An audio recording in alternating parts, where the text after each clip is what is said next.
Halo, berjumpa kembali dalam pembelajaran Bahasa dan Sastra Indonesia. Dalam video kali ini, saya akan melanjutkan materi memahami puisi bagian yang kedua dengan topik parafrase puisi. Sebelum kita lanjutkan ke parafrase puisi, ada baiknya kita mengingat materi pelajaran sebelumnya, yakni memahami puisi bagian pertama. Kita mencoba mendefinisikan puisi, dan pada video itu saya mengajak untuk mendefinisikan apa itu puisi. Dari pembelajaran terdahulu atau dari video terdahulu, kita sampai pada kesimpulan bahwa puisi adalah salah satu jenis atau bentuk karya sastra yang padat makna dan padat bahasa. Nah, untuk mencapai efek kepadatan makna dan kepadatan bahasa itu, pengarang atau penyair sering menghilangkan imbuhan, kata, frasa, bahkan kalimat. Penyair juga menggunakan bahasa kias, bahasa simbol, dan bahasa-bahasa konotasi. Dan di sisi lain, untuk mencapai efek kebaruan dan kepadatan, penyair juga sering melanggar aturan ketatabahasaan.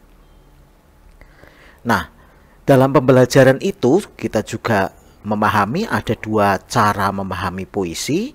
Yang pertama dengan cara mengubah puisi itu menjadi prosa atau sering disebut dengan memparafrasekan. Dan yang kedua adalah menganalisis unsur-unsur pembentuk puisi itu. Dan pada video kali ini kita akan bersama-sama belajar bagaimana memparafrasekan puisi. Parafrase bisa dimaknai sebagai mengubah puisi menjadi prosa. Mengapa untuk memahami harus diubah menjadi prosa? Tentu supaya puisi itu mudah dipahami. Nah, bagaimana proses memparafrasekan? Tentu kita bisa menambahkan struktur kebahasaan yang sengaja dihilangkan penyair untuk mencapai efek kepadatan makna dan kepadatan bahasa. Kita juga bisa mengartikan kata kias atau bahasa konotatif dalam puisi itu. Baik, sekarang saya sampai pada langkah-langkah parafrase. Supaya dalam rangka mengubah puisi itu menjadi prosa, ada hal yang bisa dipertanggungjawabkan, maka diperlukan langkah-langkah.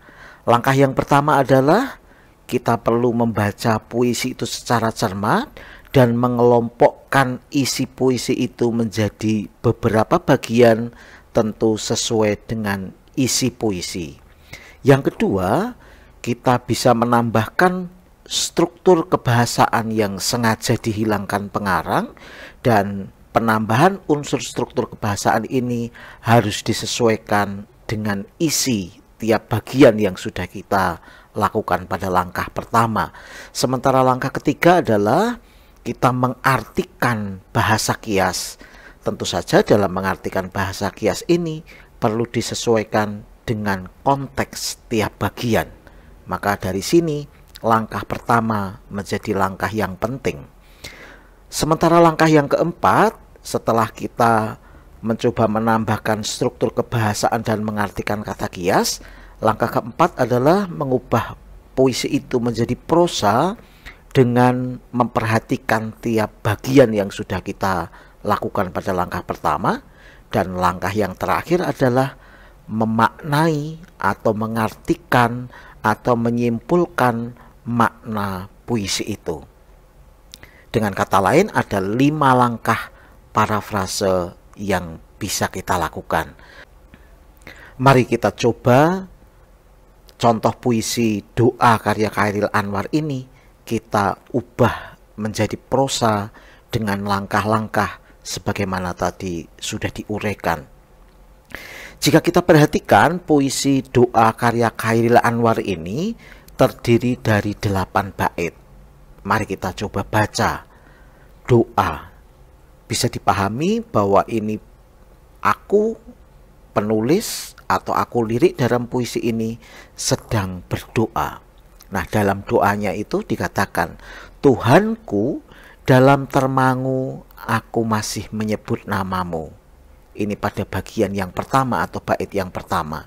Jadi dalam doa itu aku menyebut namamu, ada dua subjek di situ, yaitu ku, aku lirik, dan mu dalam huruf besar dalam arti Tuhan yang disebut dalam doa itu. Sementara pada bagian kedua di sana dituliskan biar susah sungguh. Jika kita cermati siapa yang susah sungguh ini, tentu aku. Aku lirik dalam puisi ini. Biar susah sungguh mengingat kau penuh seluruh. Kaunya dengan huruf besar berarti itu kata gantimu dalam bait pertama ini. Dan jika kita rasa-rasakan bait yang kedua ini tampaknya ada sesuatu yang belum selesai. Mari kita coba perhatikan. Biar susah sungguh, biar aku susah sungguh mengingat kau penuh seluruh. Lalu apa? Dengan kata lain ini ada sesuatu yang hilang. Nanti kita tandai. Kita masuk ke bait yang ketiga. Cahayamu panas suci, mu itu Tuhan itu, tinggal kedip lilin di kelam sunyi. Cahaya Tuhan itu panas dan suci, tetapi sekarang ini tinggal seperti kedip lilin di kelam sunyi. Suasana dalam puisi ini bisa kita cermati dari bait yang ketiga ini. Bait yang keempat isinya hanya satu baris saja, yakni Tuhanku. Barangkali ada sesuatu yang mau ditekankan oleh pengarang itu ketika dia berdoa. Lalu pada bagian 5 atau bait kelima, aku hilang bentuk, aku lirik dalam puisi itu merasa seperti hilang bentuk. Bukan hanya hilang bentuk tetapi juga remuk. Maka pada bait yang keenam di sana dilanjutkan kembali berseru Tuhanku. Dan dilanjutkan dengan bait yang ketujuh, aku mengembara di negeri asing. Bisa jadi aku lirik itu merasa seperti sedang mengembara di negeri asing. Dan puisi itu ditutup dengan bait ke-8, kembali diawali dengan Tuhanku, seruan dalam doa itu, di pintumu aku mengetuk. Mu-nya adalah huruf besar, artinya di pintunya Tuhan itu aku lirik mengetuk. Mengapa dia mengetuk? Karena aku itu tidak bisa berpaling. Nah, jika kita cermati, puisi ini aslinya ada 8 bait. Nah, bagaimana kita bisa memparafrasekan mulai dari langkah yang pertama? Langkah pertama dalam parafrase tadi adalah membaca puisi itu secara cermat, kemudian mengelompokkan isi puisi menjadi beberapa bagian sesuai dengan gagasan atau ide atau maksud puisi itu. Mari kita lihat bagaimana bagi menjadi beberapa bagian. Pada bait pertama tadi ini dalam suasana doa, aku lirik sedang berdoa, maka dia mengatakan Tuhanku dalam termangu. Siapa yang termangu? Tentu aku masih menyebut namamu Tuhan. Jika kita lanjut ke bait kedua, biar susah sungguh, berarti ini sudah berbeda pengertian, berbeda isi. Ini menggambarkan perasaan si aku itu. Maka bagian pertama adalah di bait yang pertama. Kita lanjut ke bagian kedua. Biar susah sungguh, tadi yang dikatakan susah sungguh adalah aku, mengingat kau penuh seluruh, mengingat kau Tuhan itu penuh seluruh. Lalu apa? Ada sesuatu yang hilang ini, kita tandai dulu. Dan ini bisa kita sebut sebagai bagian kedua, mengingat pada bait berikutnya, cahayamu panas suci tinggal kedip lilin di kelam sunyi, sudah berisi hal yang berbeda dari isi bait kedua tentang kesusahan itu. Nah, kita lanjut bagian ketiga. Cahayamu Tuhan panas dan suci, tetapi sekarang ini barangkali seperti kedip lilin di kelam sunyi. Lalu pada bait keempat, Tuhanku, berarti sudah berbeda ini karena sebuah seruan, maka bagian ketiga ada di bait ketiga. Sekarang kita beralih ke bait keempat dan kelima. Di sana dikatakan, Tuhanku, aku hilang bentuk remuk. Jadi aku tidak hanya hilang bentuk tetapi juga remuk. Lalu di bawahnya Tuhanku lagi, berarti ini berbeda bagian. Maka bagian keempat itu isinya adalah bait keempat dan bait kelima. Kita lihat bagian di bawahnya, Tuhanku, aku mengembara di negeri asing. Tuhanku, aku seperti mengembara di negeri asing. Maka ini pasti satu bagian. Dan ini terdiri dari 2 bait. Lalu puisi itu ditutup dengan, Tuhanku, di pintumu aku mengetuk, aku tidak bisa berpaling. Nah, jika kita cermati puisi yang tadi 8 bait itu, ketika dibaca dengan cermat, dilihat gagasan-gagasannya, puisi itu bisa dikelompokkan menjadi 6 bagian. Nah, sampai pada bagian ini, langkah pertama parafrase sudah kita lakukan. Baik, mari kita lanjutkan ke bagian yang kedua. Langkah parafrase yang kedua adalah menambahkan afiks atau imbuhan atau kata atau frasa, bisa juga klausa atau bahkan kalimat pada tiap-tiap bagian yang tadi sudah kita lakukan di langkah pertama yang belum jelas. Tentu penambahan unsur-unsur kebahasaan ini harus menyesuaikan dengan konteks isi puisi itu. Mari kita lihat bagian yang pertama.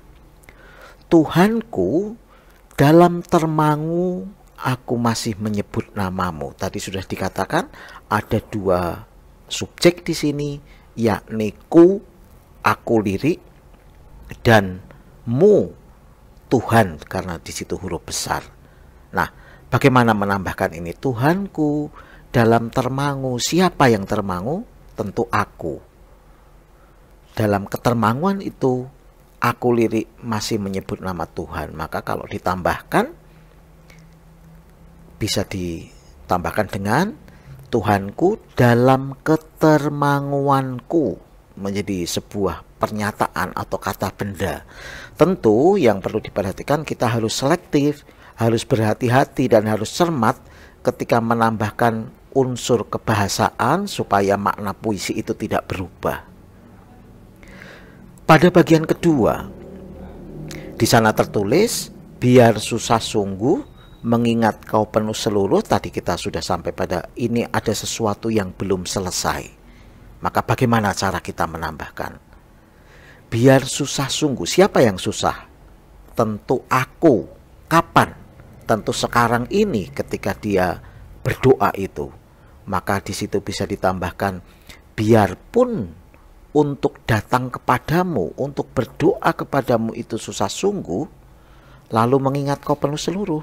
Berarti ada sesuatu yang tetap mendorong. Maka di situ ada pertentangan. Tetapi mengingat kau, Tuhan itu penuh seluruh, lalu apa? Struktur yang dihilangkan mungkin frasa, mungkin klausa. Biarpun untuk datang kepadamu itu susah sungguh, tetapi mengingat kau penuh seluruh. Nah, maka bisa ditambahkan, maka aku tetap berusaha untuk datang kepadamu. Nah, ini tambahan pada bagian kedua. Sekali lagi, selektiflah, berhati-hatilah, dan cermatlah dalam menambahkan unsur kebahasaan itu, supaya makna puisi itu tidak berubah. Mari kita lanjut ke bagian ketiga.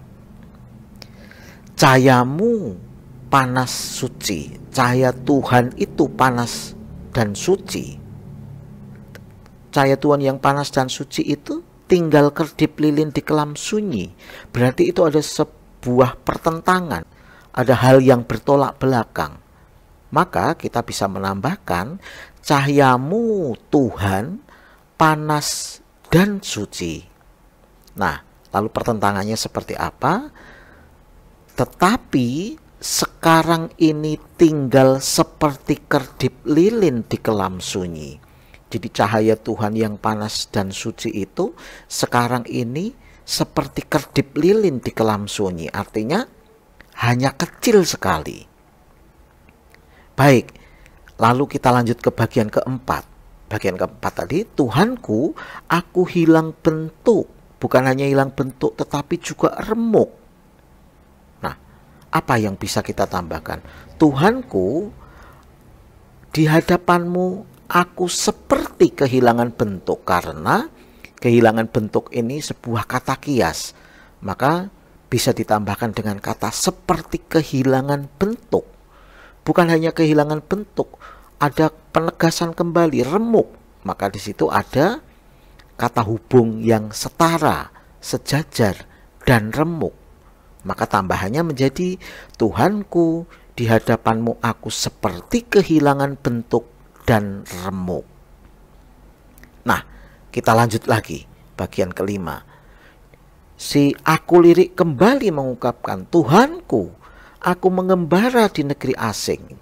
Tuhanku, sekarang ini aku seperti sedang mengembara di negeri asing. Nah, ini bagian kelima, dan bagian keenam, bagian terakhir. Di sana si aku lirik kembali menegaskan, Tuhanku, di pintumu aku mengetuk. Mengapa aku itu mengetuk? Nah, karena aku itu tidak bisa berpaling darimu Tuhan itu. Maka bisa kita tegaskan, karena ini sebuah akhir atau sebuah kesimpulan, maka di situ ada bisa ditambahkan dengan kata maka, sebuah kesimpulan. Maka Tuhanku, di pintumu aku kembali mengetuk. Barangkali doa ini dilakukan berulang-ulang, maka ada unsur kembali, ada unsur repetisi di situ. Di pintumu aku kembali mengetuk. Mengapa aku itu kembali mengetuk? Karena aku tidak bisa berpaling. Berpaling dari siapa? Berpaling darimu Tuhan tadi. Nah, sampai pada bagian ini kita sudah sampai pada langkah kedua, yakni menambahkan struktur kebahasaan, entah afiks, kata, frasa, klausa, atau bahkan kalimat yang sengaja dihilangkan pengarang karena lalu menjadi padat, tidak jelas, dan tambahan ini tentu untuk memperjelas. Tapi syaratnya adalah selektiflah, hati-hatilah, dan cermatlah ketika menambahkan unsur kebahasaan itu supaya makna puisi itu tidak berubah. Nah, kalau saya tulis ulang, tambahan itu menjadi seperti ini. Tuhanku, dalam ketermanguanku sekarang ini, aku masih menyebut namamu. Aku masih artinya dia beberapa kali menyebut nama Tuhan. Dan dalam ketermanguannya itu, dalam ketermanguan si aku itu, ia masih menyebut nama Tuhan. Biarpun untuk datang kepadamu atau menghadirkanmu itu susah sungguh, tetapi mengingat kau penuh seluruh, maka aku tetap berusaha untuk datang kepadamu. Cahayamu Tuhan panas dan suci, tetapi sekarang ini tinggal seperti kedip lilin di kelam sunyi. Tuhanku, di hadapanmu aku seperti kehilangan bentuk dan remuk. Tuhanku, sekarang ini aku seperti orang yang sedang mengembara di negeri asing. Dan ditutup dengan, maka Tuhanku, di pintumu aku kembali mengetuk, aku kembali berdoa. Mengapa? Karena aku tidak bisa berpaling darimu. Nah, mari kita lanjutkan langkah yang ketiga, yakni mengartikan kata-kata kias dalam tiap bagian. Tentu saja tetap harus memperhatikan konteks, situasi, dan suasana puisi itu. Mari kita tandai dulu bahasa-bahasa kias di tiap bagian itu. Tuhanku, dalam ketermanguanku aku masih menyebut namamu. Mungkin kata kiasnya ada di ketermanguanku itu. Lalu di bagian kedua, biarpun untuk datang kepadamu itu susah sungguh, tetapi mengingat kau penuh seluruh. Nah, kau penuh seluruh ini barangkali kata kias. Karena Tuhan itu penuh seluruh, maka aku itu tetap berusaha untuk datang kepada Tuhan. Pada bagian ketiga, cahayamu Tuhan panas dan suci. Apakah Tuhan itu bercahaya, panas dan suci? Maka barangkali ini kata kias. Tetapi sekarang ini, cahaya Tuhan yang panas suci itu sekarang ini tinggal seperti kedip lilin di kelam sunyi. Berarti ini juga bahasa kias. Bagian yang keempat, Tuhanku, di hadapanmu aku seperti kehilangan bentuk dan remuk. Seperti kehilangan bentuk dan remuk itu juga bahasa kias. Bagian yang kelima, Tuhanku, sekarang ini aku seperti orang yang sedang mengembara di negeri asing. Karena ada kata seperti orang yang sedang, ini juga sebuah majas, ini bahasa kias. Dan pada bagian akhir, maka Tuhanku, di pintumu aku kembali mengetuk. Apakah Tuhan punya pintu? Maka ini juga bahasa kias. Karena aku tidak bisa berpaling darimu. Mari kita artikan bahasa kias itu per bagian. Bagian yang pertama, tadi kata kiasnya ada di ketermanguanku. Apa yang bisa kita artikan dari ketermanguan itu? Barangkali ini tentang kesendirian, tentang kesepian, atau aku itu sedang tercenung, atau barangkali terheran. Nah, mana yang mau kita pilih? Saya cenderung memilih yang sendiri, karena seperti orang asing tadi. Maka kita bisa menggantikan bahasa kias itu dengan Tuhanku, dalam kesendirianku, aku masih menyebut namamu. Ada kata masih di situ. Artinya aku lirik itu masih ingat atau kembali kepada Tuhan dalam doa itu. Kita lanjut ke bahasa kias bagian yang kedua. Biarpun untuk datang kepadamu itu susah sungguh-sungguh susah, tetapi mengingat kau penuh seluruh, maka aku tetap berusaha untuk datang kepadamu. Ini tambahannya tadi. Dan bahasa kiasnya ada di kau penuh seluruh.